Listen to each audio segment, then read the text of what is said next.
ওই ঘোড়ার ডিমই ঢুকবে। কিন্তু যারা কোরআনের সঠিক গবেষণা করেছে, যারা হাদিসের সঠিক পড়াশোনা করেছে, যারা অ্যাকচুয়াল মাদ্রাসায় 10 বছর ধরে বসে আপনার ওখানে পড়াশোনা করেছে, তাদের মাথায় কিন্তু ওই জিনিসটাই আসবে যেটা কোরআন ও হাদিসে আছে। আর যদি আপনার মিস্ত্রি বানা করতে করতে, রাজমিস্ত্রির কাজ করতে করতে রাজমিস্ত্রির কাজ যদি না পোষায়, তখন এই যে আপনার জালসার বিজনেস শুরু করলো, এদের মাথায় ঘোড়ার ডিম ছাড়া অন্য কিছু আসবে? বলুন না, ঘোড়ার ডিম ছাড়া অন্য কিছু আসবে না। ইনশাআল্লাহ তাআলা কালিয়াচকের বুকে কেউ ঘোড়ার ডিম বলে চলে যায়, আর আপনারা চুপচাপ দেশে দেখে থাকেন। মুসলমান, এটা আমাকে খুব অবাক করেছে, বিশেষ করে মোথাবাড়ির বুকে। ইনশাআল্লাহ বিস্তারিত আলোচনা হবে। তবে আলোচনা করার আগে আসুন আমরা সবাই মিলে দয়ার নবীর প্রতি দরুদ শরীফ অবশ্যই পাঠ করি। কারণ নবীজি ইরশাদ করেছেন, হাদিসটি লিপিবদ্ধ আছে সুনান ইবনে মাজার মধ্যে, মান নাসিয়া সালাত আলাইয়া খাতিয়া তারিকাল জান্নাহ। যার একটা অর্থ হলো এই, নবী বলছেন যদি জান্নাতের রাস্তায় থাকতে হয় তাহলে সর্বদা আমার প্রতি দরুদ পাঠ করতেই থাকো। জোরে বলেন সুবহানাল্লাহ। অর্থাৎ কেউ যদি জান্নাতের পাটরিতে থাকতে চায়, জান্নাতের রেলওয়ে লাইনে থাকতে চায়, তাহলে নবীজির প্রতি দরুদ পড়তেই থাকতে হবে। দরুদ ভুলে গেলে চলবে? চলবে? চলবে না। আসুন দরুদ শরীফ পড়ুন। আল্লাহুম্মা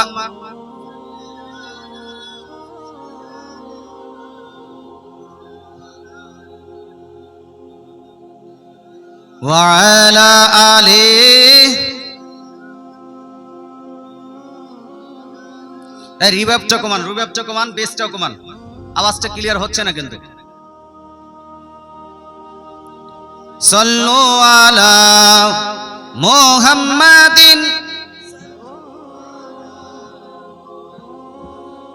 হরদম সাবা।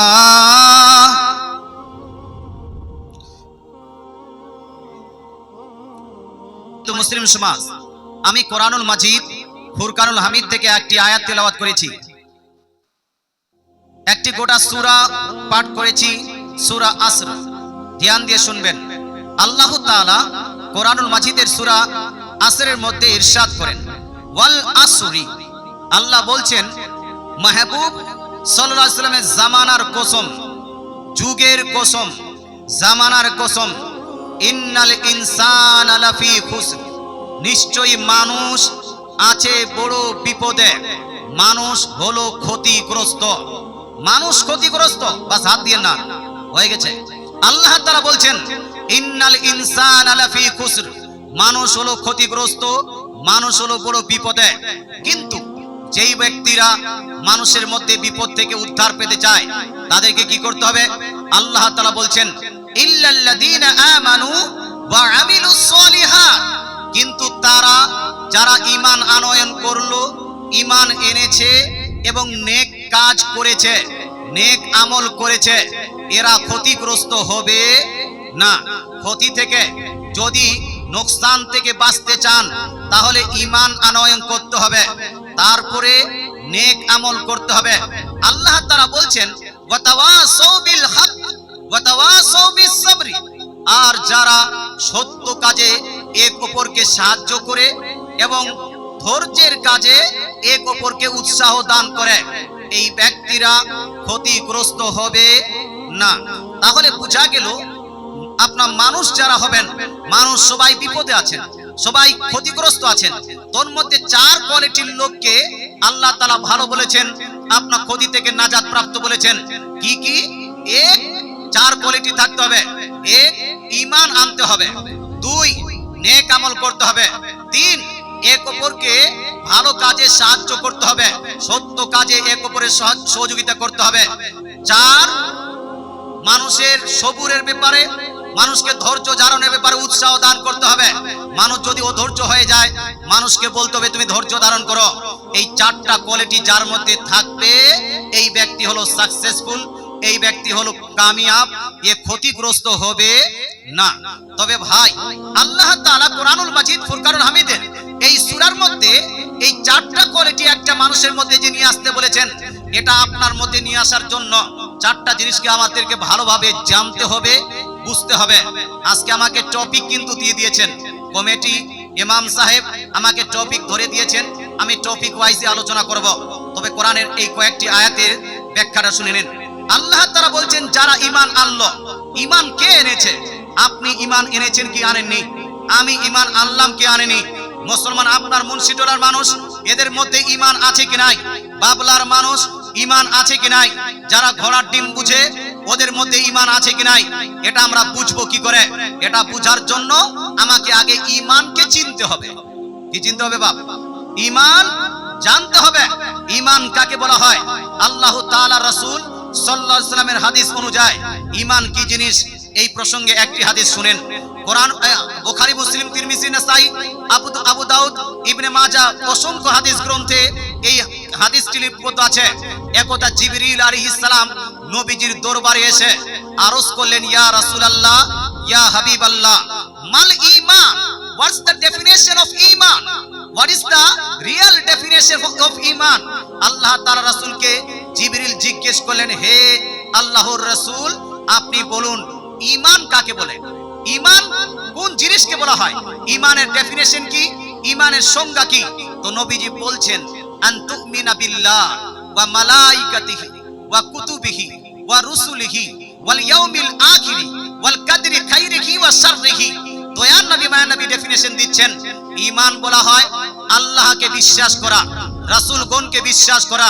আল্লাহ তাআলা আদম আলাইহিস সালাম থেকে নিয়ে ঈসা রূহুল্লাহ পর্যন্ত এবং মুহাম্মদ সাল্লাল্লাহু আলাইহি ওয়াসাল্লাম পর্যন্ত যত কিতাবাদি নাজিল করেছেন, যত গ্রন্থাবলী নাজিল করেছেন, সমস্ত কিতাবাদিকে বিশ্বাস করা, ফেরেশতাগণকে বিশ্বাস করা, তারপরে কিয়ামতকে বিশ্বাস করা, তাকদীরকে বিশ্বাস করা, এবং অন্য হাদিসে আছে ওয়াল বাসি বাদাল মাউত, এবং মরণের পরে আবার জীবিত হতে হবে, এটাকেও বিশ্বাস করে নেওয়া।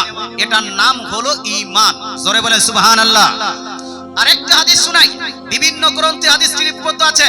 নবীজি ঈমানের সংজ্ঞা একটু আর ব্রড করে, একটু আর এক্সটেন্ড করে ইরশাদ করেন, ওয়া আন তুমিনা বিল জান্নাতি ওয়ান নারি ওয়াল মিজানি।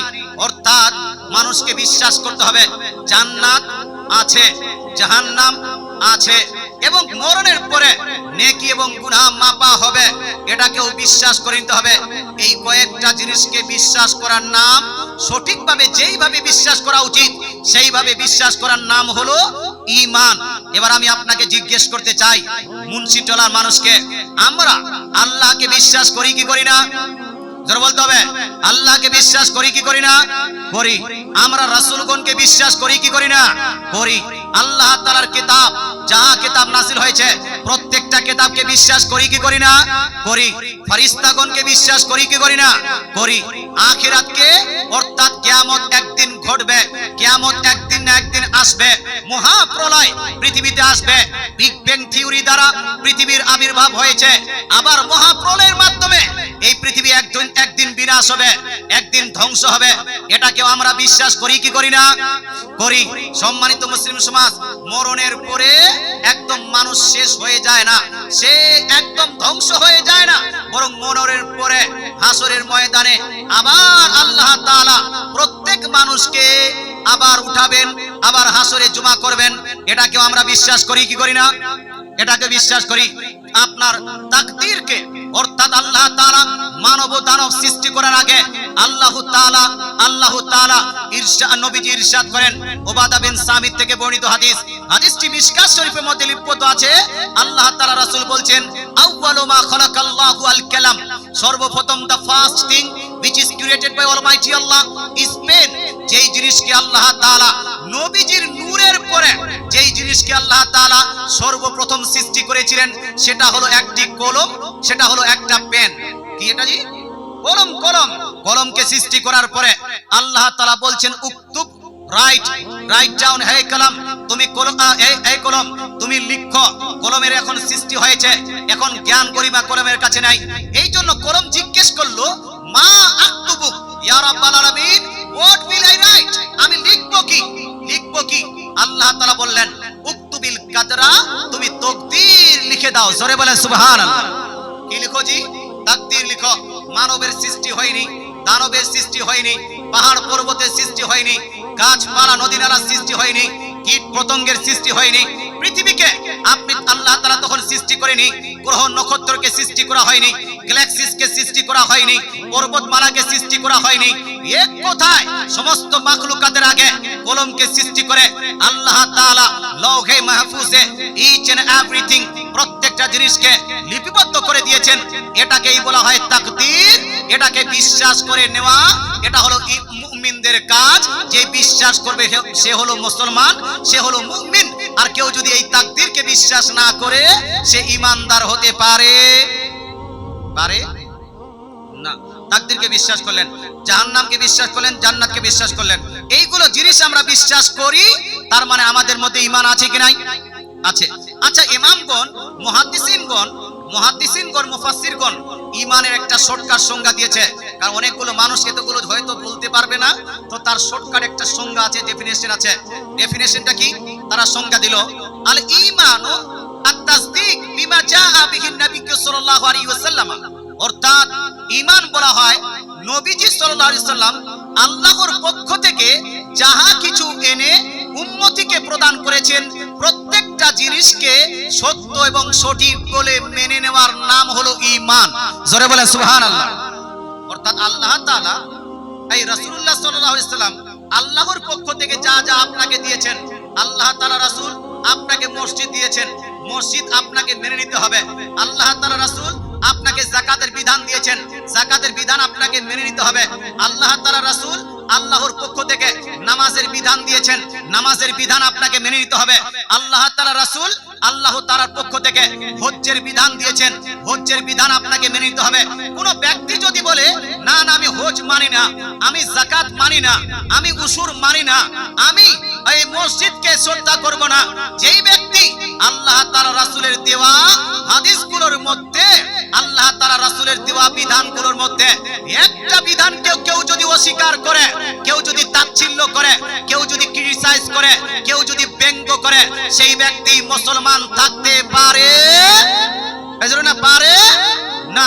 মুসলমান এটাই যদি হয়, তাহলে শুনেন, আল্লাহ তাআলা রাসূল বিধান দিয়েছেন বুখারী শরীফের মধ্যে জিল নাম্বার 2 এর মধ্যে, চ্যাপ্টার নেম বাবুত তাওয়াসু এর মধ্যে, এই হাদিসের মধ্যে লিপিবদ্ধ আছে, ক্বালা রাসূলুল্লাহ সাল্লাল্লাহু তাআলা আলাইহি ওয়াসাল্লাম, ক্বালা আল্লাহু তাবারাকা ওয়া তাআলা, আল্লাহ তাআলা রাসূল বলছেন, আল্লাহ তাআলা ইরশাদ করেছেন, মান আদালি ওয়ালিয়ান ফাকাদ আযানতুহু বিল হারব। অর্থাৎ আল্লাহ তাআলা রাসূল বলছেন, স্বয়ং আল্লাহ তাআলা বলেছেন, কোন ব্যক্তি যদি আমার ওলির সঙ্গে দুশমনি করে, কোন ব্যক্তি যদি আমার ওলিকে ক্রিটিসাইজ করে, কোন ব্যক্তি যদি আমার বন্ধু ওলিদেরকে কেউ যদি ক্রিটিসাইজ করে, ব্যঙ্গ করে, অমান্য করে, সেই ব্যক্তির সঙ্গে আমি যুদ্ধ ঘোষণা করলাম। অর্থাৎ হলো এই, আল্লাহ তাআলা বলছেন আমার ওলিকে তোমাকে মানতেই হবে, আমার শেখকে তোমাকে মানতেই হবে, আমার বন্ধুকে তোমাকে মানতেই হবে। এবার যদি পৃথিবীর কোন বক্তা, কোন শেখ যদি বলে না না আমি আল্লাহর ওলিকে মানি না, পীর নামে ঘোড়ার ডিম, এই ব্যক্তি যারা বলবে, এই ব্যক্তি কি মুসলমান থাকতে পারে? মুসলমান তোমার তার কাটা আছে, তোমার তার ছুটা আছে, একটু কোরআন হাদিস সঠিকভাবে পড়াশোনা করে নিজের তারগুলো জয়েন করে নাও। রাসূলুল্লাহ যে বিধান দিয়েছেন, সেই বিধান সমূহের মধ্যে একটা বিধান কেউ যদি অমান্য করে দেয়, অস্বীকার করে দেয়, সেই ব্যক্তি মুসলমান থাকতে পারে। আচ্ছা, কথাগুলো কি বুঝতে পারছেন? পারে না।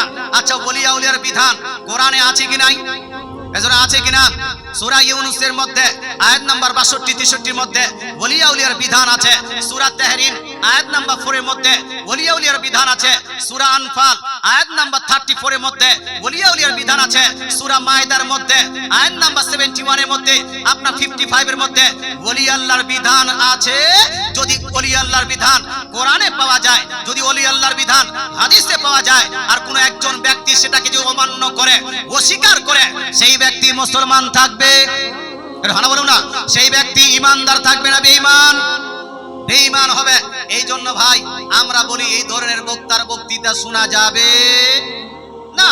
এক কথায় বলার উদ্দেশ্য হলো এই, উলামায়ে কেরাম বলেছেন তাসদীকু বিমা জাআ বিহি নবী সাল্লাল্লাহু আলাইহি ওয়াসাল্লাম আল ঈমান। ঈমান বলা হয় নবীজি যাহা যাহা আপনাকে এনে দিয়েছেন, প্রত্যেকটাকে সঠিকভাবে মেনে নেওয়ার নাম ঈমান। নবী কোন জিনিসকে যদি জায়েজ করেন, তাহলে সেটাকে জায়েজ বলতে হবে না না জায়েজ? এই জোরে বলতে হবে, জায়েজ না না জায়েজ? আর নবী যদি কোনোটা হারাম করে দেন, এটাকে হারাম বলতে হবে না হালাল? একটু হারাম বলতে হবে, হারাম না হালাল? নবী যদি হারাম করে দেন তাহলে ওটাকে আমরা হারাম বলবো, নবী যদি হালাল করেন সেটাকে আমরা হালাল বলবো। উদাহরণস্বরূপ নবীজি সুদকে হালাল বলেছেন না হারাম? জোরে বলতে হবে। ঘুষকে হালাল না হারাম? এবার যদি কোনো ব্যক্তি বলে না আমি সুদ খাবো, দিস ইজ মাই বিজনেস, এটা আমার বিজনেস, আমি করব, তুমি বাধা দিতে পারবে না। যেই ব্যক্তি বলবে দিস ইজ মাই বিজনেস, আমি এটাকে হারাম মানি না, এটাকে আমি অবৈধ মানি না, নিষিদ্ধ মানি না, সেই ব্যক্তি কি মুসলমান থাকতে পারে? সুন্নির ঘরের ছেলে, পীরের ঘরের ছেলেও যদি বলে আমি আপনার সুদকে হারাম মানি না, সেই ব্যক্তিও মুসলমান থাকবে না। কারণ আল্লাহ তাআলা বলেছেন ওয়া আহাল্লাল্লাহুল বাইয়া ওয়া হাররামার রিবা, অর্থাৎ আল্লাহ তাআলা বিজনেসকে তো হালাল করেছেন কিন্তু সুদকে টোটালি হারাম করে দিয়েছেন। সুদকে কি করেছেন? সুদ হারাম না হালাল? কত বড় হারাম? প্রশ্ন হবে কত বড় হারাম? তা আমি আপনাকে সাইজের মেপে বলে দিতে পারবো না 2 কুইন্টাল হারাম, 4 কুইন্টাল হারাম, এই কুইন্টালে ওজন আপনাকে দিতে পারবো না। তবে আমার রাসূল একটা হাদিস শুনিয়েছেন, সেই হাদিসটা শুনবেন রে ভাই, শুনবেন।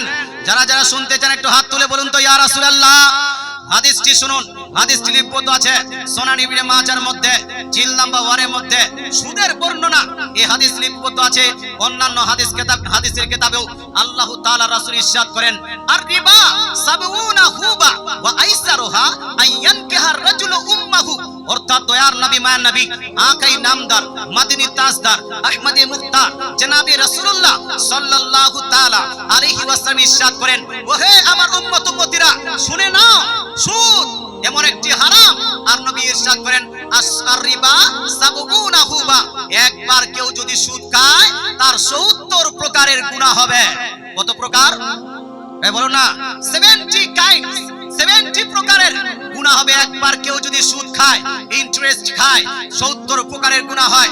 মুসলমান তন্মধ্যে নবীজি বলছেন আইসারুহা আইয়ানকিহার রাজুলু উম্মাহু, তন্মধ্যে সবথেকে ছোট্ট গুনাহটা হলো 70 প্রকারের গুনাহের মধ্যে, 70 কোয়ালিটির গুনাহের মধ্যে সবথেকে ছোট্ট গুনাহটা হলো নিজ মায়ের সঙ্গে ব্যভিচারী করার গুনাহ। জোরে বলেন নাউজুবিল্লাহ, জোরে বলেন নাউজুবিল্লাহ। নিজ মায়ের সঙ্গে ব্যভিচারী করলে, জিনা করলে যতটা পাপ হয় এটা 70 প্রকারের পাপের মধ্যে সবথেকে ছোট্ট পাপ। তাহলে ধারণা করুন, আপনি ভাবুন যে 69 প্রকারে আরো যে বড় বড় বড় বড় গুনাহগুলো আছে সেটা কত বড় গুনাহ হতে পারে। মুসলমান একজন ব্যক্তি যদি খাঁটি মুসলমান হতে চায়, একজন ব্যক্তি যদি প্রকৃত ওলির প্রেমিক হতে চায়, একজন ব্যক্তি যদি প্রকৃত পীরের প্রেমিক হতে চায়, কোন যদি ব্যক্তি নবীর আশিক হতে চায়, যতক্ষণ পর্যন্ত সুদকে পরিত্যাগ না করেছে, যতক্ষণ পর্যন্ত সুদকে নিজের তরফ থেকে বাদ না দিয়েছে, ততক্ষণ পর্যন্ত আপনি আশিকে রাসূল হতে পারবেন। জোরে বলেন না, পারবেন? সুদ খাও তবু আশিকে রাসূল, ঘুষ খাও তবু আশিকে রাসূল, ইজ ইট পসিবল? এটা পসিবল নয়। নবীজি সাল্লাল্লাহু আলাইহি ইরশাদ করেন একবার সুদ খেলে 70 প্রকারের গুনাহ হয়। তার মানে নবীজি নিষেধ করলেন না খেতে বললেন?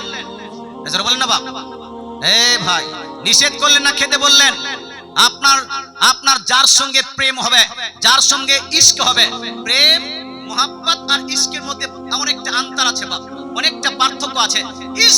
ইশক যখন মানুষের হয়ে যায় তখন প্রেমিক মাহবুবা ছাড়া বা মাহবুব ছাড়া সে আর কিছু বুঝে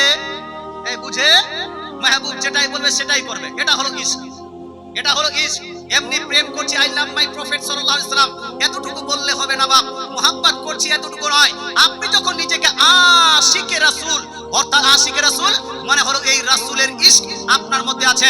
রাসূলের ইশক যদি আপনার মধ্যে থাকে, রাসূল যা যা বলেছেন তা তা আপনাকে করতে হবে। রাসূল যা যা পরিত্যাগ করতে বলেছেন তা তা আপনাকে ছেড়ে দিতে হবে। জোরে বলে সুবহানাল্লাহ। তাহলে সুদ খাওয়া যাবে? ধরো না যাবে।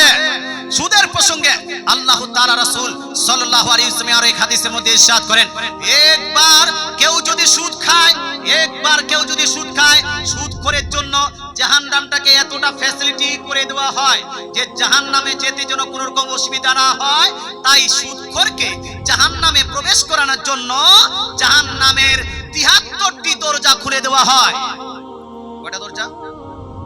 একটা দরজা যদি জাহান্নামের খুলে দেওয়া হয় তো ৭৩,০০০ লোক একসঙ্গে ঢুকে যাবে, তবু হয়তো জাহান্নামের গেটের কোনো প্রবলেম হবে? ৭৩,০০০ লোক একসঙ্গে একটা জাহান্নামের গেটে প্রবেশ করতে পারে, ফ্যাসিলিটি আছে, কিন্তু একজন সুদখোরকে ঢোকানোর জন্য ৭৩টি দরজা খুলে দেওয়া হয়েছে। কেন? তার কারণটা হলে এই পালিয়ে যেন এদিক সেদিক না হয়, ওর জাহান্নামে যাওয়ার জন্য কোনো সন্দেহই না থাকে। বুঝা গেল? জাহান্নামে যাওয়ার জন্য এত ওয়েলকাম। সুতরাং সুদ খাওয়া যাবে। মরার পরে আবার অবস্থাটা কি হবে? জাহান্নামে যাওয়ার পরে অবস্থাটা কি হবে? এই প্রসঙ্গেও নবীজি ইরশাদ করেছেন, সুনান ইবনে মাজার হাদিস। নবীজি ইরশাদ করেন, রাগ করিয়েন না ভাই, আমাকে সুদের একটা টপিক দেওয়া হয়েছে। মুসলমান আল্লাহ তাআলা রাসূল বলছেন, মারারতু লাইলাতান উসরিয়া বি আলা কাউমিন বুতুনুহুম কাল বুয়ুত ফিহাল হাইয়াত তুরা মিন খারিজ বুতুনিহিম। আমার নবী, আপনার নবী ইরশাদ করেন, মেরাজের পবিত্র রাত্রিতে যখন আমি জাহান্নাম হতে জাহান্নামের পাশ দিয়ে ভ্রমণ করলাম, তো দেখলাম জাহান্নামে কিছু মানুষ এমন আছে যার পেটগুলো ফুলিয়ে ফুলিয়ে ফুলিয়ে ফুলিয়ে বড় বড় বিল্ডিং এর মতো করে দেওয়া হয়েছে, বড় বড় বাড়ির মতো করে দেওয়া হয়েছে। পেটগুলো ফুলিয়ে বড় বাড়ির মতো করে দেওয়া হয়েছে, বিল্ডিং এর মতো করে দেওয়া হয়েছে। ফিহাল হাইয়াত, আর ওই পেটে সাপ ঢুকিয়ে দেওয়া হয়েছে, আপনার বিষাক্ত সাপ সেখানে ঢুকিয়ে দেওয়া হয়েছে। মুসলমান, আপনাকে বলতে চাই, সেই সাপের জ্বালায় মানুষ ছটফট করছে, কান্না করছে। মুসলমান, তোরা মিন খারিজ বুতুনিহিম, যেই সাপগুলো নবীজি বলছেন বাহির থেকে দেখা যাচ্ছে, এই আকৃষ্ট দেখে, এই মঞ্জর দেখে, এই অবস্থা দেখে আমি জিবরিলকে জিজ্ঞেস করলাম, ইয়া জিবরিল মান হাউলাই, এরা কারা? এই আপনার ব্যক্তিদের পেটকে ফুলিয়ে বিল্ডিং এর মতো করে দেওয়া হলো কেন?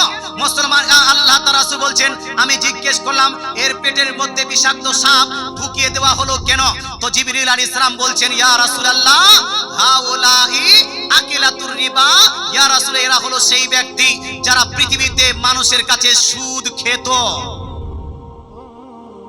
জোরে বলেন না নাউজুবিল্লাহ। মুসলমান, আপনাকে বলতে চাই, তাহলে সুদ খাওয়াটা কতটা ভয়াবহ, সুদ খাওয়াটা কতটা বড় হারাম, সুদ খাওয়া কত বড় অন্যায়। মুসলমান, ইসলাম শরীয়তে সুদ টোটালি হারাম, হারাম, হারাম। মুসলমান মানুষের সঙ্গে সুদের কোনো সম্পর্ক থাকতে পারে? এজন্য বল না, পারে না। যারা যারা বলছেন না না আমাদের সঙ্গে সুদের কোনো সম্পর্ক নাই, তারা একটু হাত তুলে বলুন, ইয়া রাসূলুল্লাহ। রাসূলুল্লাহ যা বলেছেন তা আমল করে নেওয়া, এটাই হলো ইশকে মুস্তাফা, এটাই হলো নবীজির মুহাব্বত, এটাই হলো নবীজির প্রেম, এটাই হলো নবীজির ভালোবাসা। নবীজি সাল্লাল্লাহু আলাইহি ওয়াসাল্লাম ইরশাদ করেছেন, শুধু সুদখোর নয়, কাল কিয়ামতের মাঠে কাকে কাকে জাহান্নামে নিক্ষেপ করা হবে। রাসূলুল্লাহর সাহাবী আব্দুল্লাহ বিন মাসউদ রাদিয়াল্লাহু তাআলা আনহু বলছেন, সুনান ইবনে মাজার হাদিস, লাআনা রাসূলুল্লাহ সাল্লাল্লাহু তাআলা আলাইহি ওয়াসাল্লাম আকিলা রিবা ওয়া মুকিলাহু ওয়া শাহিদাইহি ওয়া কাতিবাহু। নবীজি সাল্লাল্লাহু আলাইহি ওয়াসাল্লাম সুদ যারা খায় তাদের উপরও লানত করেছেন, সুদ যারা দেয় তাদের উপরও লানত বর্ষণ করেছেন, সুদের যারা কাগজ লিখে তার উপরও লানত বর্ষণ করেছেন, সুদের জন্য যারা দালালিগিরি করে তাদের উপরও যারা লানত বর্ষণ করেছেন, সুদের জন্য যারা সাক্ষী থাকে তাদের উপরও যারা লানত বর্ষণ করেছেন, সুদের জন্য যারা চাকরি করে এদের উপরও লানত বর্ষণ করেছেন। এই সম্পূর্ণ মানুষেরা জাহান্নামে যাবে, একসঙ্গে তাদের সবারই হুকুম এক, সবাইকে জাহান্নামে নিক্ষেপ করা হবে। সুতরাং শুধু সুদ খাওয়া নয়, সুদের দালালি করা যাবে। এর হানা বলেন না বাবা, সুদের দালালি করা যাবে না, সুদের সাক্ষী থাকা যাবে না, সুদের কাগজ লেখা যাবে না, সুদের পাইকারি করা যাবে না, সুদ খাওয়ার জন্য মানুষ ম্যানেজ করে দেওয়া যাবে না। সব দিক থেকে আপনি হবেন পাক এন্ড পবিত্র, তখনই হবেন আপনি প্রকৃত আশিকে রাসূল। আল্লাহ তাআলা বুঝার তৌফিক দান করুক, আমল করার তৌফিক দান করুক, বলেন আমিন।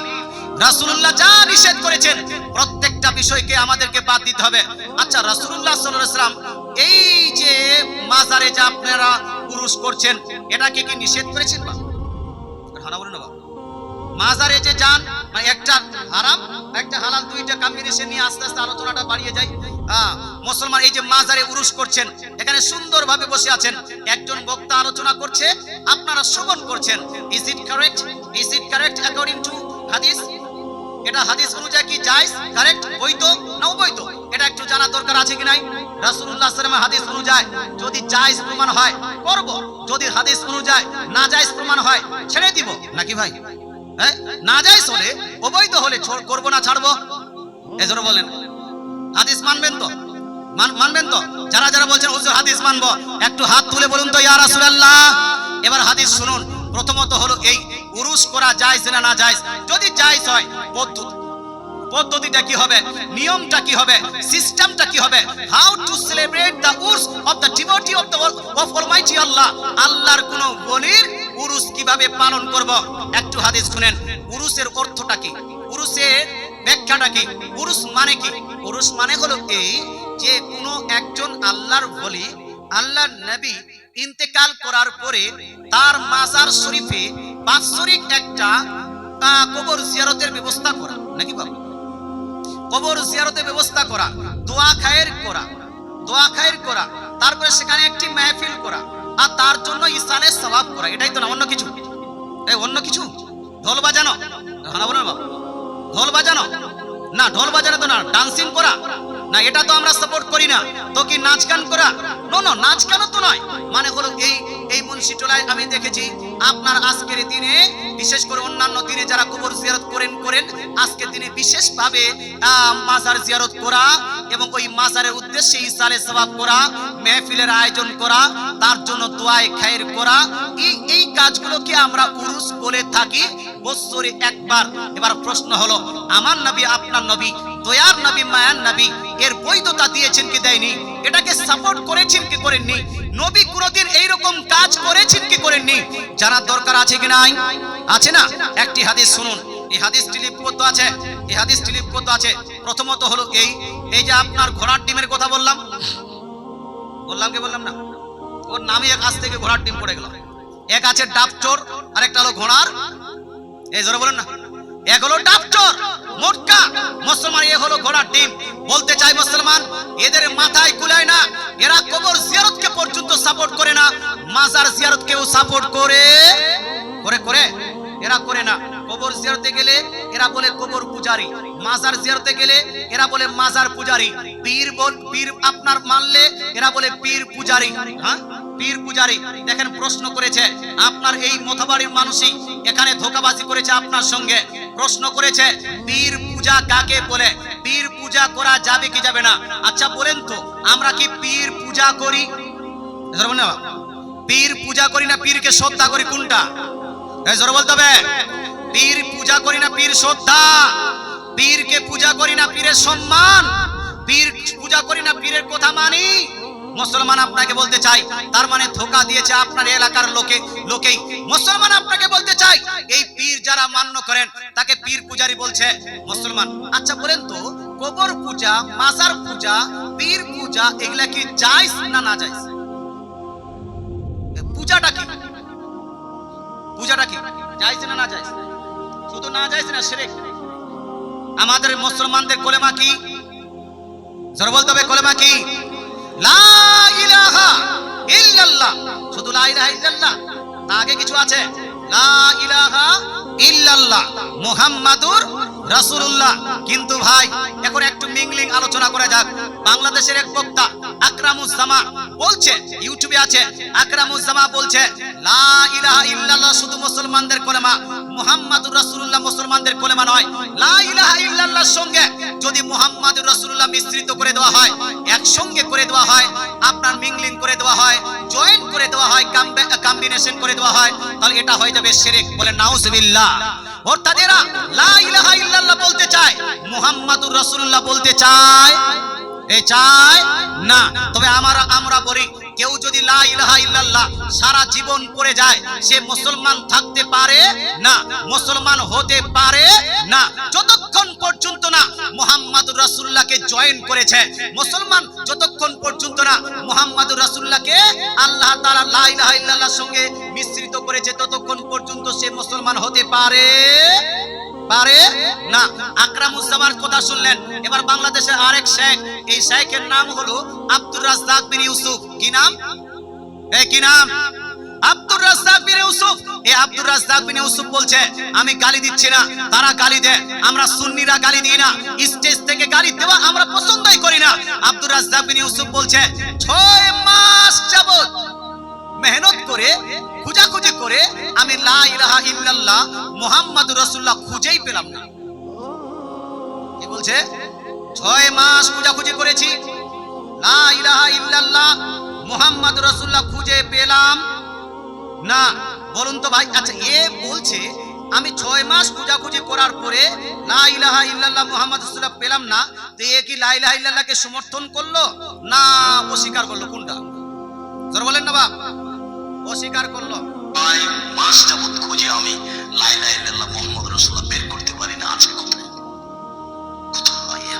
আমি খুঁজে আমি আরেকবার শুনেন।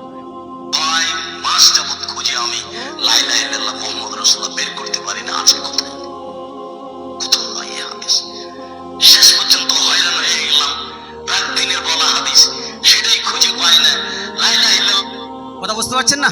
6 মাস যাবত খোঁজাখুঁজি করার পরে লা ইলাহা ইল্লাল্লাহ মুহাম্মাদুর রাসূলুল্লাহ খুঁজেই পেলেন না। তারপরে যেন হয়রান হয়ে গেলাম, পরেশান হয়ে গেলাম, রাত দিনের বলা হাদিস খুঁজে পাচ্ছি না। তার মানে কি বলছে? লা ইলাহা ইল্লাল্লাহ মুহাম্মাদুর রাসূলুল্লাহ চলবে না চলবে না? এদের ইশারা কোন দিকে? এই নিষেধের দিকে না চালু করার দিকে? নিষেধের দিকে। মুসলমান আপনাকে বলতে চাই, কেউ টোটালি নিষেধ করছে আর এ বলছে লা ইলাহা ইল্লাল্লাহ তো আছে, মুহাম্মদ রাসূলুল্লাহ একসঙ্গে পাওয়া যাচ্ছে না। কিন্তু ভাই আপনাকে বলতে চাই, আমাদের কলেমা, মুসলমানদের কলেমা, সুন্নিদের কলেমা, পীরপন্থীদের কলেমা, মাজারপন্থীদের কলেমা, হানাফিদের কলেমা, আহলে সুন্নাত ওয়াল জামাতের কলেমা হলো লা ইলাহা ইল্লাল্লাহ মুহাম্মাদুর রাসূলুল্লাহ। মুসলমান এটাকে আমরা খুঁজে পেয়েছি কি পাইনি? আমাদের 6 মাস লাগেনি। এ ভাই কেউ যদি 6 মাস কেন 6 বছর ধরে খোঁজাখুঁজি করে কোরআন হাদিস বাদ দিয়ে যদি খোঁজাখুঁজি করে পাবে? পাবে? বাল্যবাটে খুঁজলে পাবে? বিয়ে বায়োলজির কিতাবে খুঁজলে পাবে? কেমিস্ট্রির কিতাবে কেমিস্ট্রির পুস্তকে খুঁজলে কি পাবে? পাবে না। মুসলমান যদি ফিজিক্সের কিতাবে কেউ খুঁজতে যায় লা ইলাহা ইল্লাল্লাহ মুহাম্মাদুর রাসূলুল্লাহ পাবে না। যদি লা ইলাহা ইল্লাল্লাহ মুহাম্মাদুর রাসূলুল্লাহ খুঁজতে হয় তাহলে কোরআন এবং হাদিসে খুঁজতে হবে। জোরে বলে সুবহানাল্লাহ। আচ্ছা আমরা তো একটু খুঁজি, তো 5-10 মিনিটে খুঁজে পাচ্ছি কি পাচ্ছি না? তো আসুন, বিশ্বের মধ্যে সর্বশ্রেষ্ঠ হাদিসের কিতাব, সবথেকে গ্রহণযোগ্য হাদিসের কিতাব, কিতাবের নাম হলো বুখারী শরীফ। জোরে বলে সুবহানাল্লাহ, জোরে সুবহানাল্লাহ। বুখারী শরীফের মধ্যে জিল নাম্বার 1, বেশি খোলার দরকার নাই, 2-1 পৃষ্ঠা খুলবেন, তারপরে হাদিস নাম্বার আসছে 8 নাম্বার হাদিস, 8 নাম্বার হাদিস। ইন্টারন্যাশনাল রেফারেন্স অনুযায়ী আল্লাহ তাআলা রাসূল ইরশাদ করেছেন 8 নাম্বার হাদিসে, বুনিয়াল ইসলামু আলা খামস, Islam is depending on 5 strong pillar. নবী বলছেন ইসলাম নির্ভর করে 5টি স্তম্ভের উপর। কয়টি স্তম্ভ ভাই? 5টি খুঁটির উপর। ইসলামের 5টি খুঁটি আছে। এর মধ্যে প্রথমটা নবী বলছেন শাহাদাতি আল্লাহ ইলাহা ইল্লাল্লাহ ওয়া আন্না মুহাম্মাদান রাসূলুল্লাহ। ওয়ার নবী বায়ান নবী বলছেন ইসলামের প্রথম খুঁটি, ইসলামের সবথেকে বড় খুঁটি, ইসলামের সবথেকে মজবুত খুঁটি হলো লা ইলাহা ইল্লাল্লাহ মুহাম্মাদুর রাসূলুল্লাহর সাক্ষী দেওয়া। জোরে বলেন সুবহানাল্লাহ। আস্তে বলবেন না জোরে বলবেন? বুখারী শরীফ সর্বশ্রেষ্ঠ হাদিসের কিতাব। এই কিতাবের মধ্যে নবীজি স্পষ্ট ভাষায় শুধু লা ইলাহা ইল্লাল্লাহ বলেননি, বরং লা ইলাহা ইল্লাল্লাহর সঙ্গে নবী বলছেন মুহাম্মাদুর রাসূলুল্লাহ।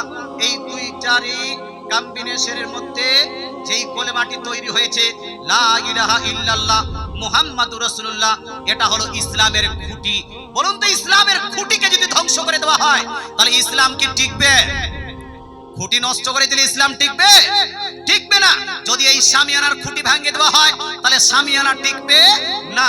তদ্রুপ ইসলামের খুঁটি যদি নষ্ট করে দেওয়া হয় তাহলে ইসলামও টিকবে না। তাহলে নবীজি সাল্লাল্লাহু আলাইহি ওয়াসাল্লাম নিজেই বলেছেন যে ইসলামের বুনিয়াদ হলো লা ইলাহা ইল্লাল্লাহ মুহাম্মাদুর রাসূলুল্লাহ। বুখারীতে পেলাম 2 নম্বর হাদিসের কিতাব, সর্বশ্রেষ্ঠ হাদিসের কিতাব বুখারীর পরে পরে যার স্থান সহিহ মুসলিম শরীফ। কোন কিতাব? সহিহ মুসলিম শরীফ, জিল নাম্বার 1, হাদিস নাম্বার 133 এর চ্যাপ্টার, 133 এর চ্যাপ্টার বেঁধেছেন ইমাম মুসলিম রাদিয়াল্লাহু তাআলা আনহু। আপনার চ্যাপ্টার পাচ্ছেন বাবুল আমরি বিকিতালিন নাস হাত্তা ইয়াকুলু লা ইলাহা ইল্লাল্লাহু মুহাম্মাদুর রাসূলুল্লাহ। জোরে বলেন সুবহানাল্লাহ।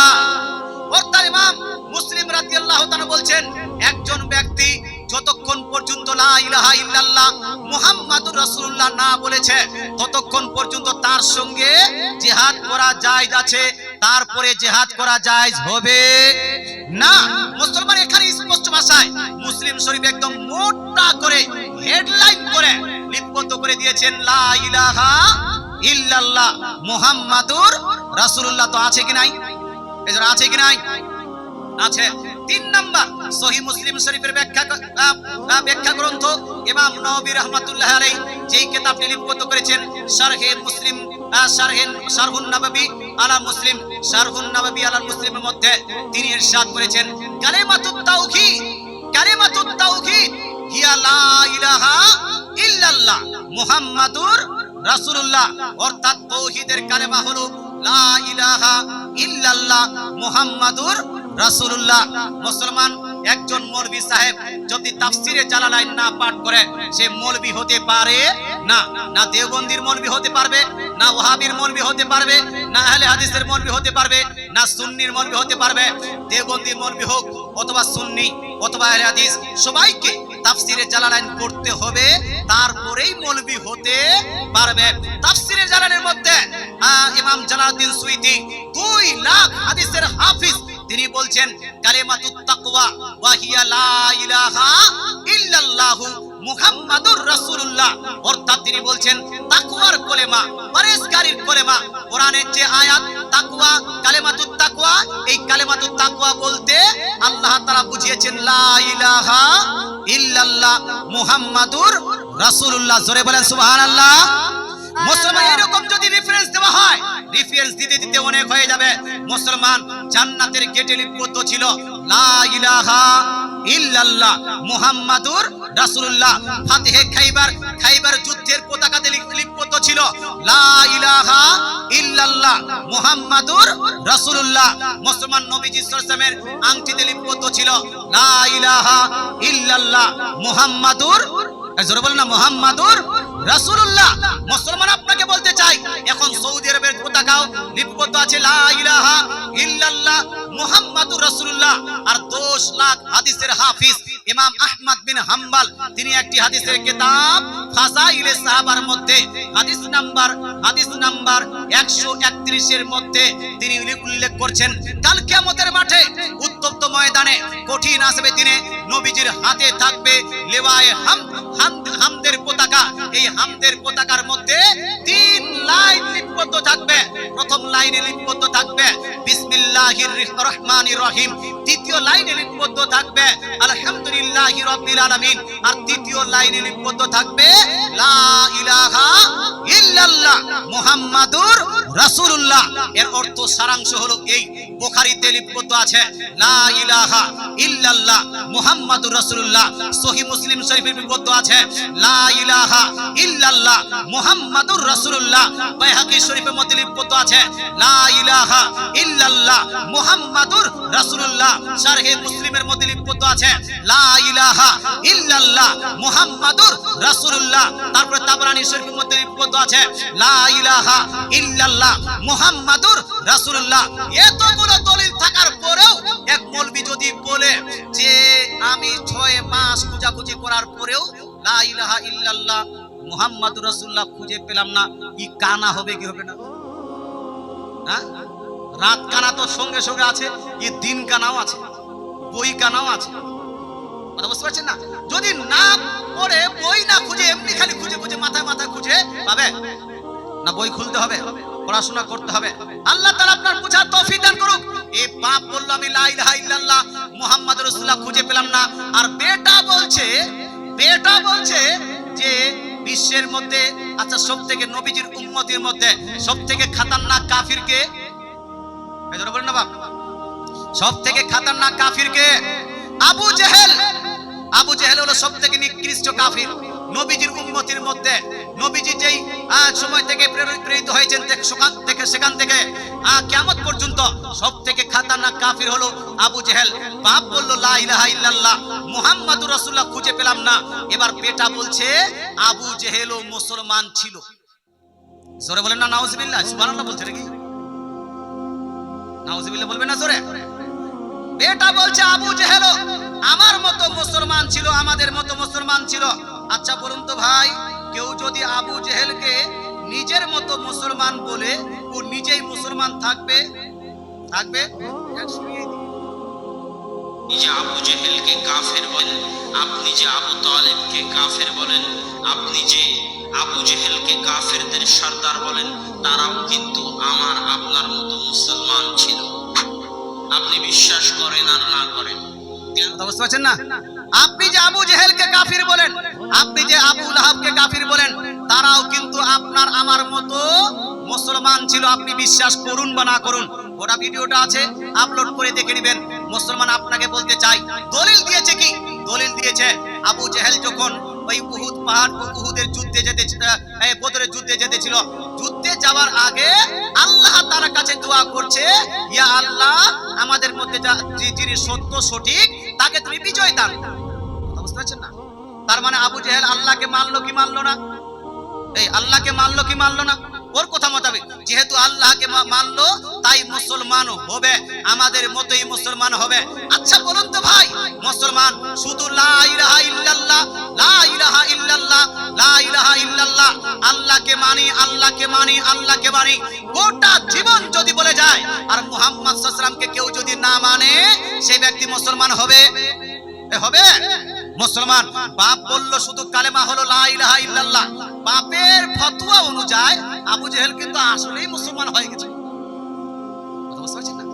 বাপের ফতোয়া অনুযায়ী আবু জেহেল কিন্তু আসলেই মুসলমান হয়ে গেছে, কারণ বাপের কাছেও মুহাম্মদ রাসূলুল্লাহ বলার দরকার নাই, আর বেটা বলছে যেহেতু আল্লাহকে মানে সেহেতু যেন আবু জেহেল মুসলমান। কিন্তু আমাদের কথা হলো এই যে আমরা আব্দুর রাজ্জাককে মানি না, আমরা ওই আব্দুল্লাহ বিন আব্দুর রাজ্জাককে মানি না, আমরা কোনো ডাবচোরকে মানি না, আমরা কোনো ঘোড়ার ডিমকে মানি না, আমরা কোনো মোটকাকে মানি না, আমরা উম্মতি হলাম রাসূলুল্লাহ।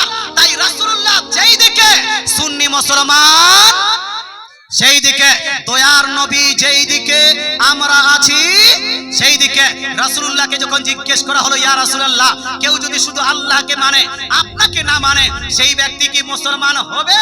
তো আল্লাহ তাআলা রাসূল বলছেন, বুনিয়াল ইসলাম আলা খামস, ইসলামটা নির্ভর করে, মুসলমানটা নির্ভর করে পাঁচটি, মুসলমান হওয়া নির্ভর করে পাঁচটি খুঁটির উপর। এই পাঁচটি খুঁটির মধ্যে প্রথম খুঁটিটা হলো শাহাদাতি আল্লাহ ইলাহা ইল্লাল্লাহ ওয়া আন্না মুহাম্মাদান রাসূলুল্লাহ, অর্থাৎ সাক্ষী দিতে হবে যে আল্লাহ তাআলা ছাড়া কোনো উপাস্য নাই, একমাত্র ইবাদতের যোগ্য কে? একমাত্র ইবাদতের যোগ্য কে? আল্লাহ। এটাও মানতে হবে মুহাম্মাদুন রাসূলুল্লাহ, মুহাম্মদ সাল্লাল্লাহু আলাইহি ওয়াসাল্লামকে আল্লাহর রাসূল মানতে হবে। শুধু আল্লাহ আল্লাহ বললে মুসলমান হওয়া যাবে না, তোর সঙ্গে মুহাম্মাদুন রাসূলুল্লাহ বলতে হবে। তার মানে হলো এই, রাসূলুল্লাহ বলছেন লা ইলাহা ইল্লাল্লাহ, লা ইলাহা ইল্লাল্লাহ বললে যথেষ্ট নয়, লা ইলাহা ইল্লাল্লাহর সঙ্গে মুহাম্মদ রাসূলুল্লাহ পাঠ করতে হবে না? হবে না? হবে না? হবে না? হবে। এটা বুখারী শরীফের হাদিস। বিশ্বের মধ্যে যত কিতাব আছে সব কিতাবে এটাই লিপিবদ্ধ আছে।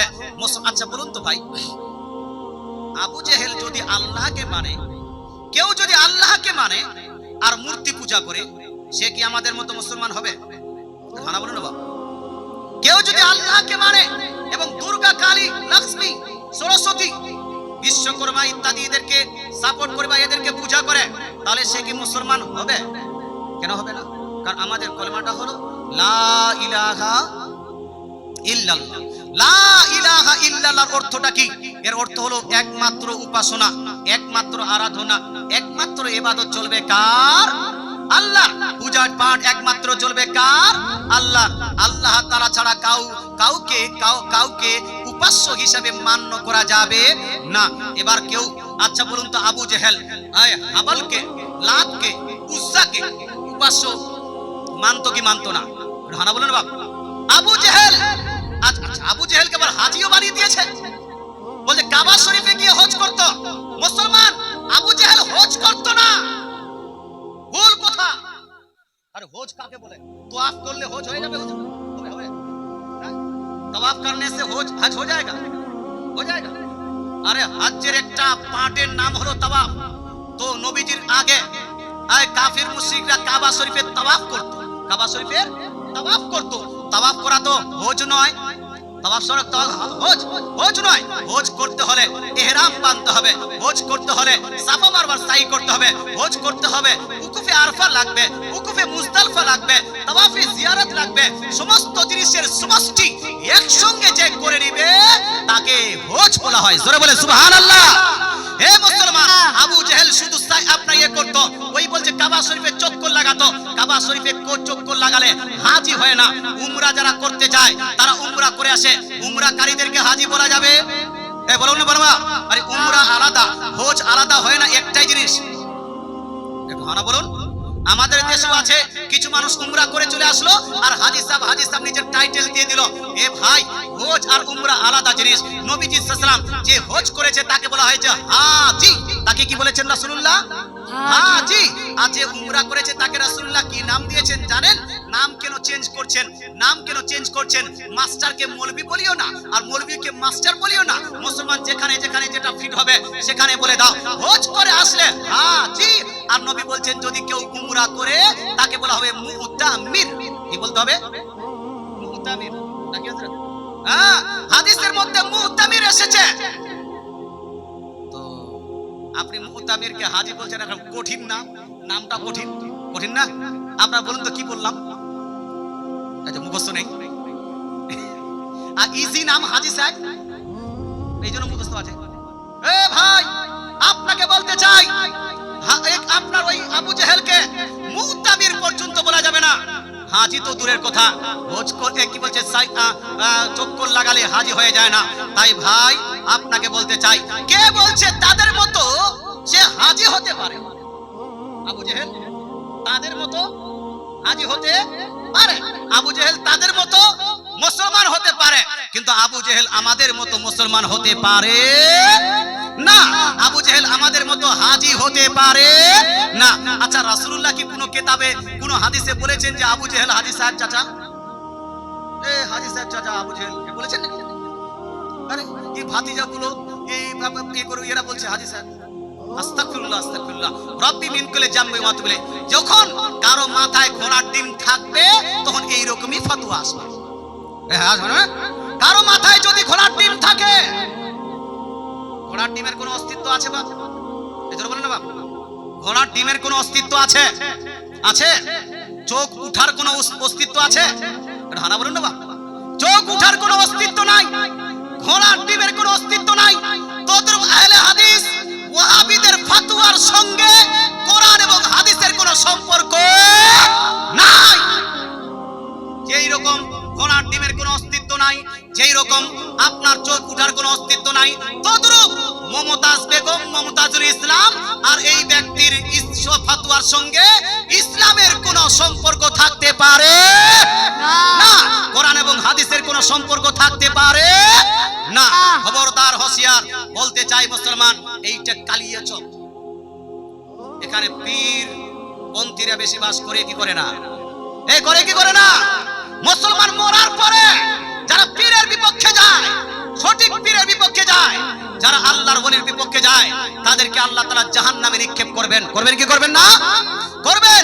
হে মুসলমান, আপনাকে বলতে চাই, এরা পীর পীর পীর পীর পীরদেরকে বাদ দিতে দিতে দিতে আবু জেহেলকে হাজি সাহেব বানিয়ে দিয়েছে।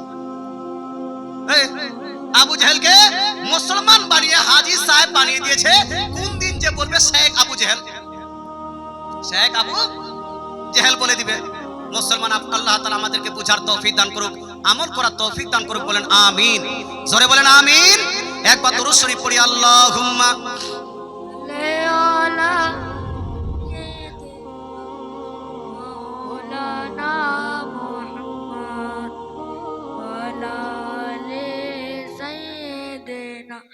মাওলানা মুহাম্মদ সাল্লু আলা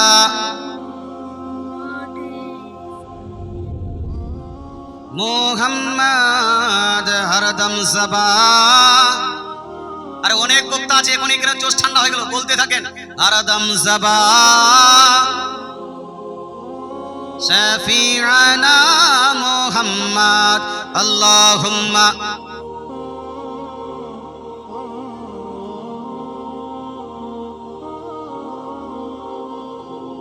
ওয়া আলা আলি সাইয়্যিদি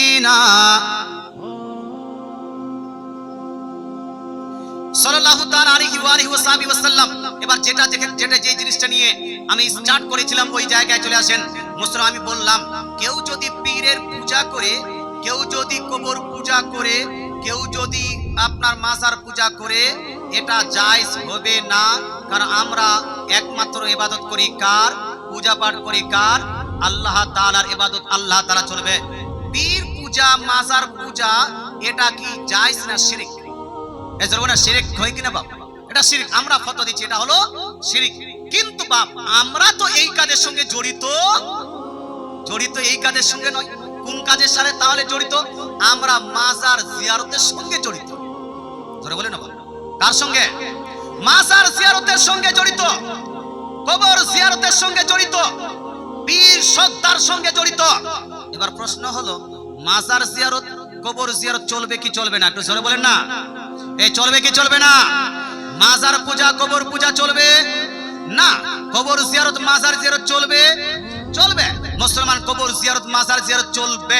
এটার পক্ষে কয়েকটা হাদিস নিয়ে নেন, তাহলে এই ঘোড়ার ডিমের মাথায় কিছু না কিছু আসবে। হাদিস নিয়ে যান, হাদিসগুলো শুনুন। হাদিসটি হলো সহিহ মুসলিম শরীফ। সহিহ মুসলিম শরীফ জিল নাম্বার 1 পেজ নাম্বার 313 এর মধ্যে সেম হাদিস লিপিবদ্ধ আছে।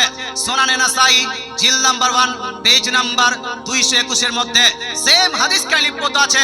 সুনান ইবনে মাজাহ জিল নাম্বার 1 পেজ নাম্বার 112 এর মধ্যে সেম হাদিস লিপিবদ্ধ আছে।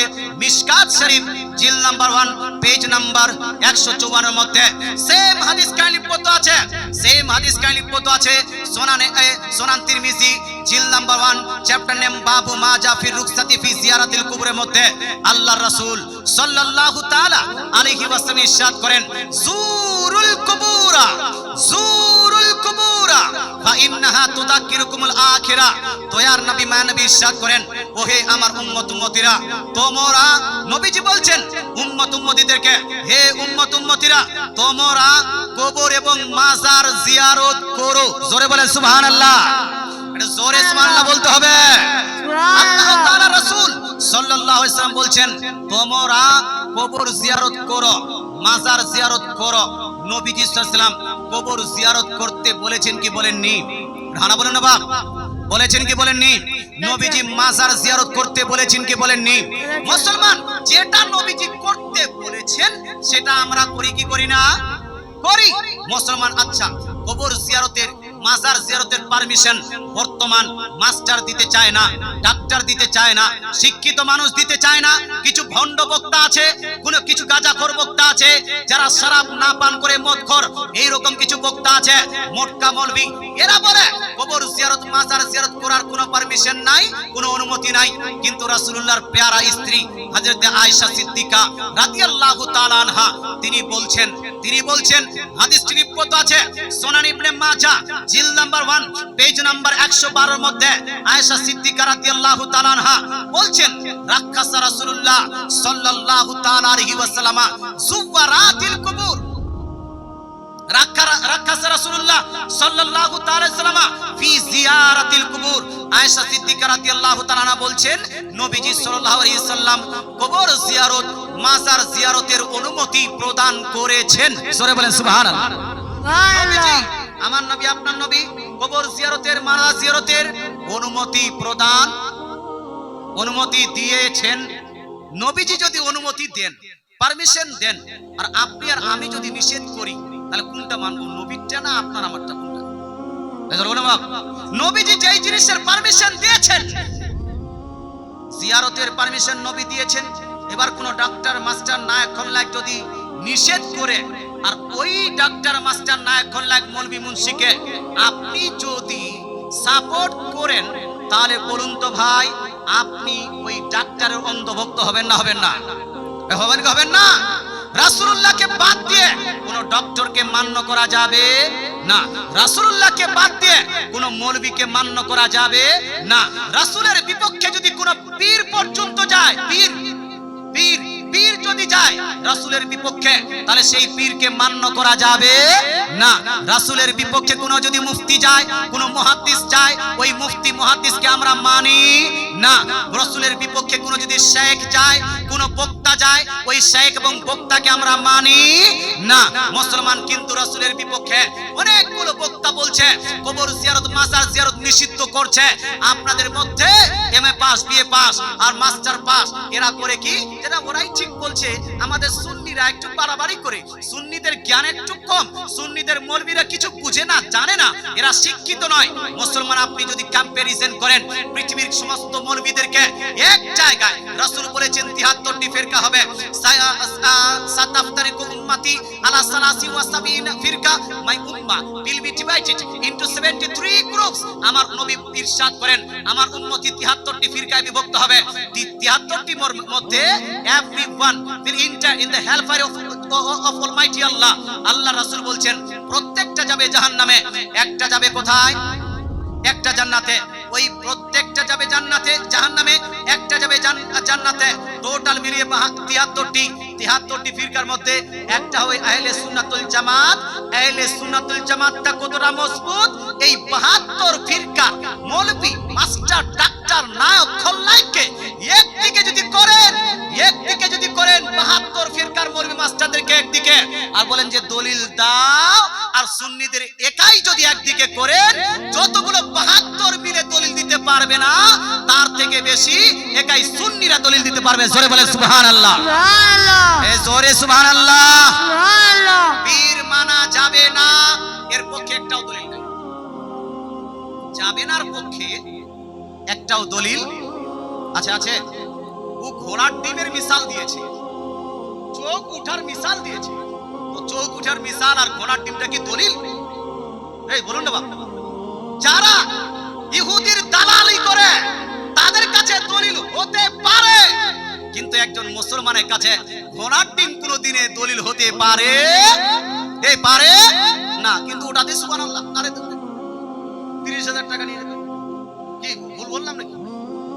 যেহেতু রিসেন্টলি হয়েছে ঘোড়ার ডিম, বলতে তো হবে না। আপনারা কি রাগ করছেন ভাই? হ্যাঁ, রাগ করছেন? রাগ করলে বাদ দিন। মুসলমান আপনাকে বলতে চাই, ঘোড়ার ডিম আর চোখ উঠা কোনোদিনের দলিল হয় না। দলিল যদি দিতে হয় কোরআন থেকে দলিল দাও না, যে কোথাও পীর মানাকে নিষেধ করে লেখা আছে, কোরআনের আয়াত দাও, হাদিস দাও, ইজমায়ে উম্মত দাও, কোন মুহাদ্দিসের কওল দাও, তারপর না দেখবো যে তুমি হলে বাপের বেটা। কথা বুঝতে পারছেন না? আপনার এখানকার মানুষের মাথা নড়েনি বাপ, কিন্তু আমি হলাম দক্ষিণ দিনাজপুরের মানুষ। আজকে এই ভিডিওটা দেখে আমার মাথা কিন্তু খারাপ হয়ে গেছে। কালিয়া চোখের বুকে এসে এইরকম কথা বললো কি করে?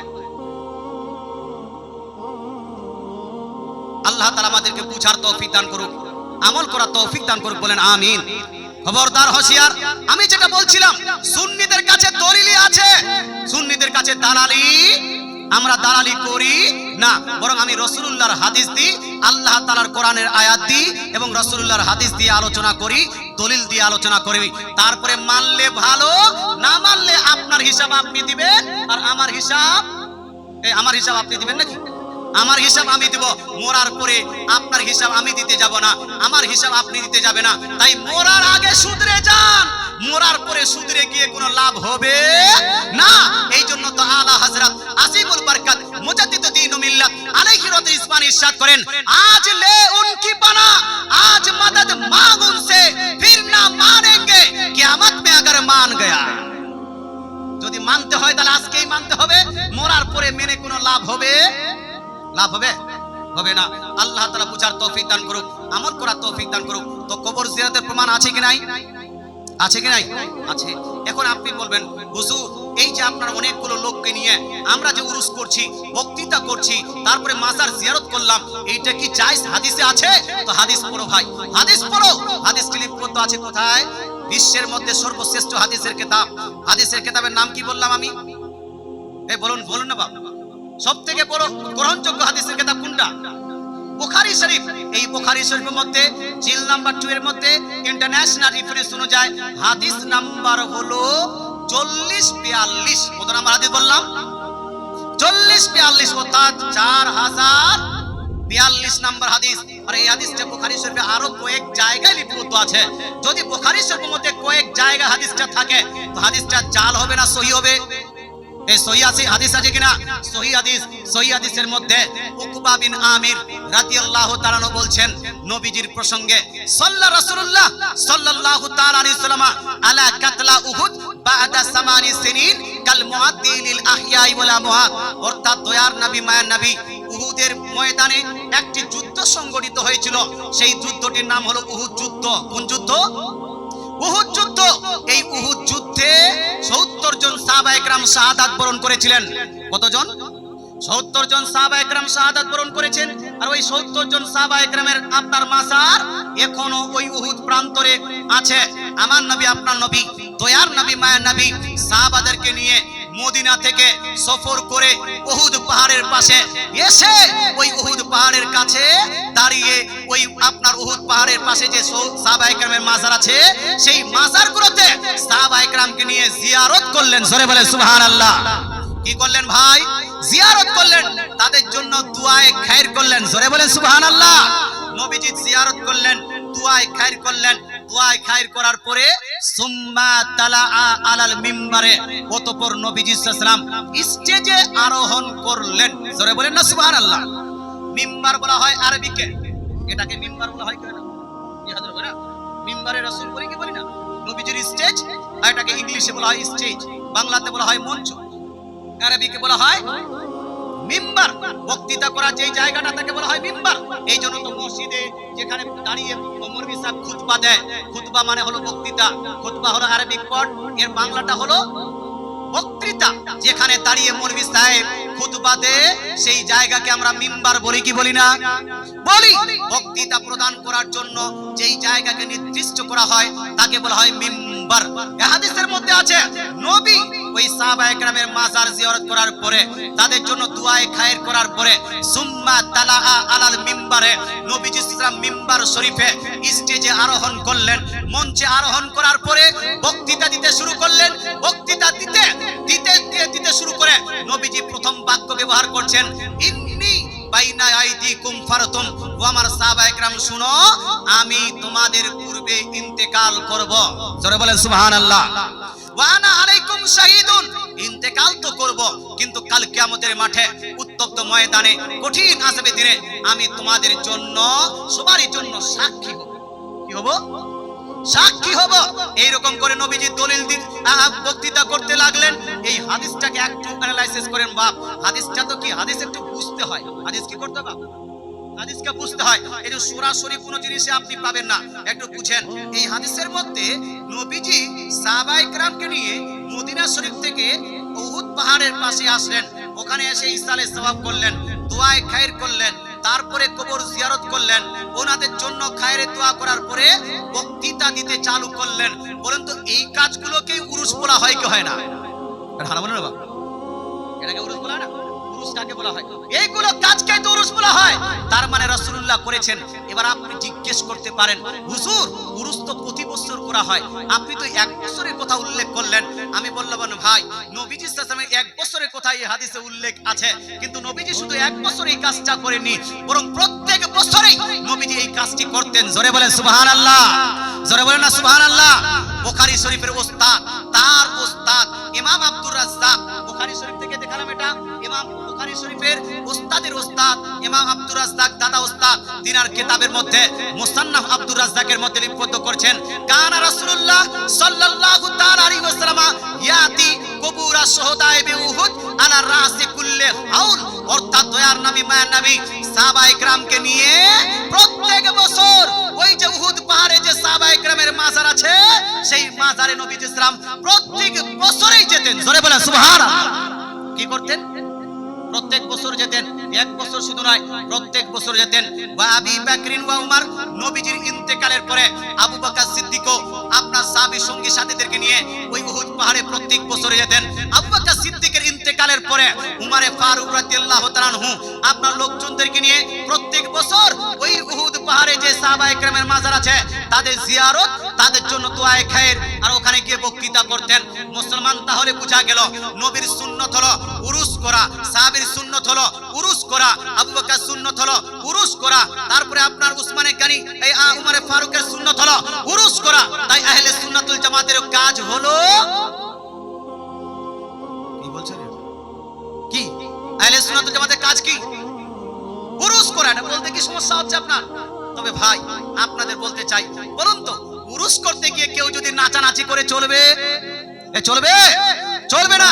উরুস করতে গিয়ে কেউ যদি গান করে চলবে? চলবে না। ফকিরি গান যদি করে চলবে? চলবে না। বাউল গান করলে চলবে? আমরা বাংলাদেশকে টোটালি আপনার কমপ্লিট ভাবে যে সাপোর্ট করি সেটা করি না। মুসলমান কেউ যদি বাউল গান করে সেটা হালাল হবে না হারাম? জোর বলতে হবে হালাল না হারাম? ফকিরি গান দিয়ে, ফকিরি গানের নামে কেউ যদি মারফাতে উল্টা পাল্টা কোরআন হাদিস বিরোধী কথা বলে গান করে সেটা হালাল না হারাম? হালাল না হারাম? আচ্ছা বলুন তো ভাই, উরুসটা ভালো কাজ না খারাপ কাজ? জোরে বললাম ভালো কাজ বললেন? আচ্ছা ঠিক আছে, ঝোঁককে পরে হয়ে যাবে। উরুসটা ভালো না খারাপ? কিন্তু যদি উরুসের সঙ্গে খারাপটাও মিশ্রিত করে দেওয়া হয় তাহলে ভালো হবে না খারাপ হবে? এই বলুন না, খারাপ হবে না ভালো হবে? মুন্সিটোলার মানুষ ভালোভাবে উরুস করতে চান না খারাপ ভাবে কোনটা? যারা যারা বলছেন আজ থেকে আমরা বলছি, প্রতিজ্ঞা করছি যে ভালোভাবে উরুস করব, তারা একটু হাত তুলে বলুন তো ইয়া রাসূলুল্লাহ।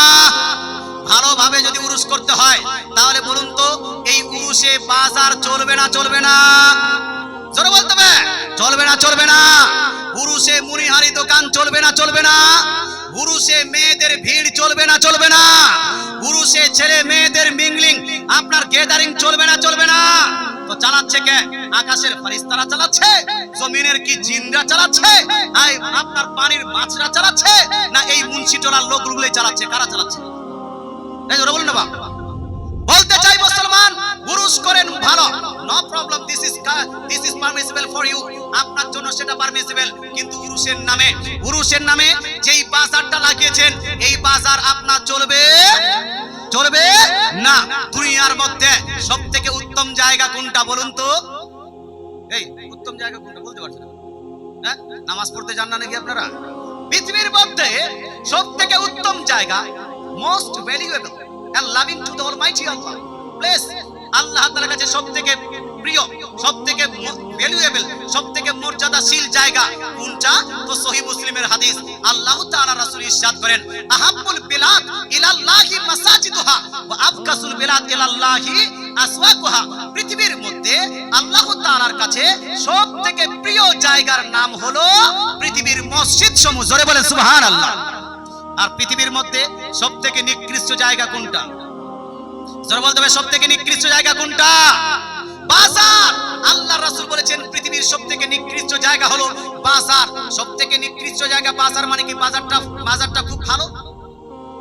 এই বাজারটা খুব ভালো? ধর্মের নামে বাজার চালানো যাবে না। মুসলমান আপনাকে বলতে চাই, আমি জানি কালিয়াচকের বুকে 3টি উরুস এমন হয় যে উরুসে বাজারটা আপনারা বন্ধ করেন না। আর এই 3টি উরুসে বাজারে মহিলা পুরুষ এদের ভিড় হয় কি হয় না ভাই? এই যুবতীদের ভিড় হয় কি হয় না? এখানে যুবকরা অন্য মন্তব্য নিয়ে যায় কি যায় না? মানা বলতে পারবো? অন্য মন্তব্য নিয়ে যায় কি যায় না? যায়। বলতে চাই মুসলমান এই 3টার মধ্যে একটা হলো কাহেলা বস্তি, আর একটা হলো মুন্সিটোলা, আর একটা হলো দারিয়াপুরের 14 রমজানের উরুস। বলতে চাই মুসলমান আমরা সুন্নিরা বলবো যে উরুস চলবে, বাজার চলবে না। মাজার চলবে, বাজার চলবে না। যারা বলছেন আগামীতে আমরা বাজার লাগাবো না, আচ্ছা বলেন তো এই বাজারটা কে লাগিয়েছে? কোনো হিন্দু লাগিয়েছে? ভালো বলুন বাবা। হিন্দু ভাইয়েরা লাগিয়েছে? খ্রিস্টান ভাইয়েরা লাগিয়েছে? ওয়াহাবিরা লাগিয়েছে? দেওবন্দিরা লাগিয়েছে? কে লাগিয়েছে ভাই? কে বলেছে? মুসলমান সুন্নিরাই লাগিয়েছে। সুন্নিরাই লাগিয়েছে। এই আপনার কি বলছে মুন্সিটোলার কমিটিরাই লাগিয়েছে। কমিটি লাগাইছে লাগলি? কমিটি যদি চায় বন্ধ করতে পারবে কি পারবে না? এই কমিটি যদি চায় যে আগামীতে লাগাবো না তাহলে পারবে কি পারবে না? পারবে। এই জন্য কমিটির লোকগুলোকে বলছি, মুসলমান আল্লাহর ওলির নামে আপনি বাজার চালাচ্ছেন, লজ্জা করা উচিত, শরম করা উচিত। কাল কিয়ামতের মাঠে উত্তপ্ত ময়দানে এই আল্লাহর ওলি যদি আপনাকে জিজ্ঞেস করে, ও ভাই আমার উরুস করতে গিয়ে এত হারামকারী তোমরা করেছিলে কেন? এত মেয়েদের আড্ডা করেছিলে কেন? মেয়েদের ঠেলাঠেলি করেছিলে কেন? মেয়েদেরকে যুবকদেরকে সুযোগ দিয়েছিলে কেন? উত্তরটা কি দিবেন? মুসলমান কমিটি তাই বলছি, উরুস করেন কোনো সমস্যা নাই, উরুস করেন কোনো ঝামেলা নাই, বাজার চলবে। যারা যারা বলছেন আগামী থেকে আমরা বাজার বন্ধ করে দিব, আমরা পীরদেরকে বদনাম করব না, ওলিদের দুঃখ দিব না, ওলিদের মাজারকে অপবিত্র করব না, ওলিদের উরুসকে আমরা পাক এবং সাক রাখবো, ওলিদের উরুসকে না পাক করব না। তারা একটু হাত তুলে বলুন তো ইয়া রাসূলুল্লাহ। এই কমিটি আছে কিনা এর মধ্যে? কমিটি আছে? কমিটিকে হাত তুললো? এই আপনি কমিটি লোক? না কমিটি তো আগামীতে কি বাজারটা হবে না? হবে না? হবে না? এই মুসলমান, উরুস চলবে, বাজার বন্ধ হয়ে যাবে, অর্থাৎ আমরা দোকান বসতে দিব না। যেটা আগে থেকে দোকান আছে সেই দোকানটা ব্যাপারটা আলাদা, কিন্তু আপনি আলাদা করে কোন রকম মুড়িহারি দোকান চলবে না, কোন রকম চুড়ির দোকান চলবে না, কোন রকম ওই ফুচকার দোকান চলবে না, কোন রকম ওই আলতাসেনো পাউডারের দোকান নতুন করে বসতে দেওয়া যাবে না, কোন রকম উর্নি আর চুড়িদারের আপনার দোকান বসতে দেওয়া যাবে না। এই ভাই ওয়াদা করেছেন, ওয়াদা কি খেলাফি করবেন? এক জায়গায় আমি জালসা করলাম, এই উরুস আপ জালসাতে জোশে উঠে সবাই কিন্তু ওয়াদা করে নিল, কালিয়াচকে আছে, জায়গাটা বলবো না, নাম বলবো না, তো বলছে হুজুর করে নিব, আগামীতে আর করব না, আগামীতে বন্ধ করে দেবো, ওয়াদা করে নিলাম। সবাই হাত তুলে ওয়াদা করলো। আগামী বছর হলো কি জানেন? আগামী বছর ঝগড়া লেগেছে, এই মৌলবীকে বাদ দিবে, কিছু বলছে মুফতি সাহেবকে নিয়ে আসো, আর কিছু বলছে না মুফতি সাহেবকে আনলে তো বাজার করা যাবে না, কে বলছে বাজার বন্ধ করো, কে বলছে মুফতি সাহেবকে বাদ দাও। লাস্টে আমাকে বাদ দিয়েছে, কিন্তু বাজার বন্ধ করি।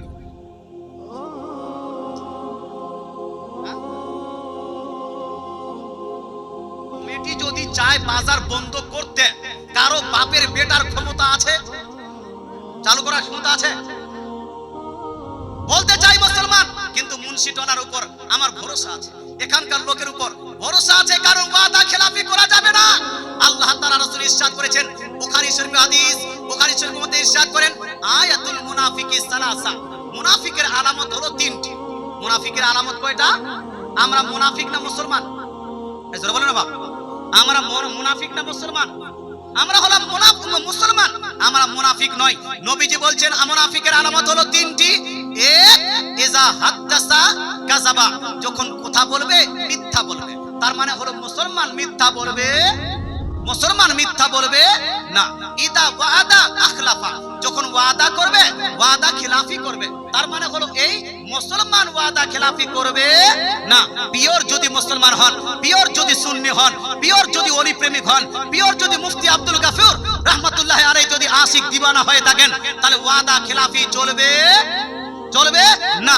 ইনশাআল্লাহ তাআলা আমরা ওয়াদা খেলাফি করব না, উরুস করব, উরুসে পীর সাহেবকে ডাকবো, বক্তাকে ডাকবো, জালসাও করব, মঞ্চ বানাবো, শায়র ইসলামকে ডাকবো, একটা জায়গায় দুইটা শায়র ইসলামকে ডাকবো, দুইটা জায়গায় চারটা বক্তাকে ডাকবো, কিন্তু বাজার লাগাবো না। একবার আর রাসূলুল্লাহর হাদিসের উপর আমল করার জন্য হাত তুলে বলেন ইয়া রাসূলুল্লাহ। মাশাআল্লাহ, সুবহানাল্লাহ। মুন্সিটোলার আজকে জালসা সাকসেসফুল হয়ে গেছে, মুন্সিটোলার মানুষ ভালো। একদিন আমি জালসাতে এসেছিলাম, এখানে এসে একবার বললাম যে সালাত দেওয়া এটা হলো জায়েজ মুস্তাহাব কাজ, এটা দিলে নেকি আছে, না দিলে মারামারি করার দরকার নাই, কিন্তু দিলে নেকি আছে। আলহামদুলিল্লাহ, মুন্সিটোলার মানুষ বুঝেছে, সালাত দিয়েছে, সালাত চালিয়েছে। মুসলমান নেক কাজে মুন্সিটোলার মানুষ পিছুপা হয় না। মুন্সিটোলার মানুষ ভালো, তাই এটা আগামীতে লক্ষ্য রাখবেন, অবশ্যই আশা করি লক্ষ্য রাখবেন। একবার দরুদ শরীফ পড়ি, আল্লাহুম্মা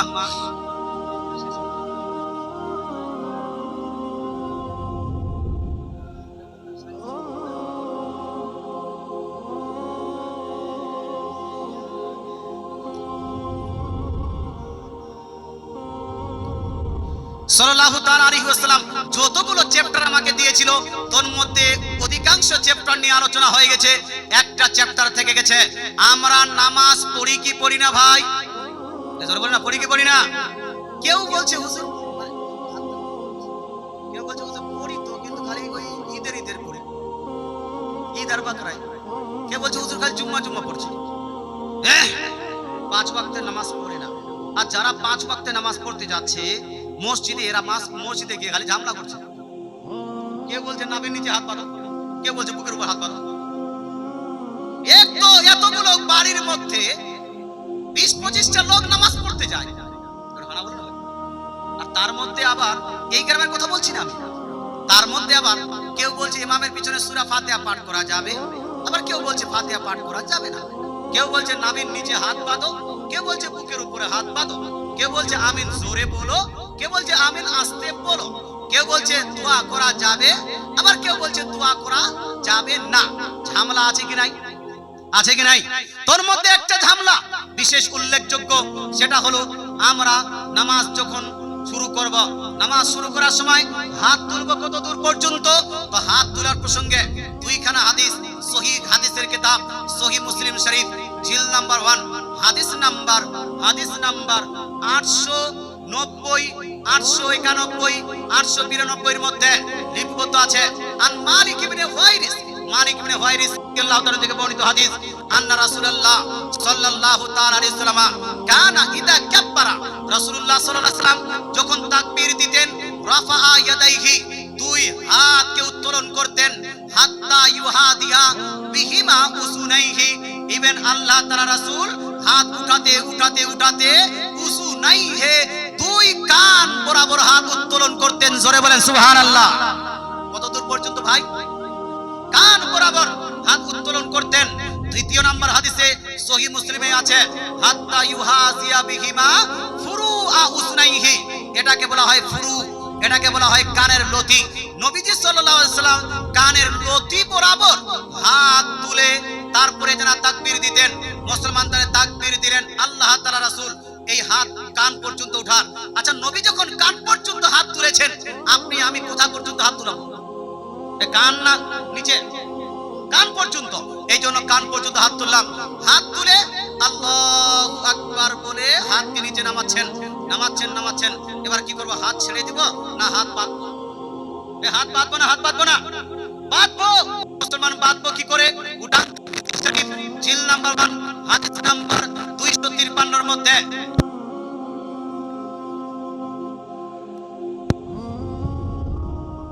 কেউ বলেছে যে বুকের উপর হাত বাঁধার সহিহ মারফু কোনো হাদিস নাই।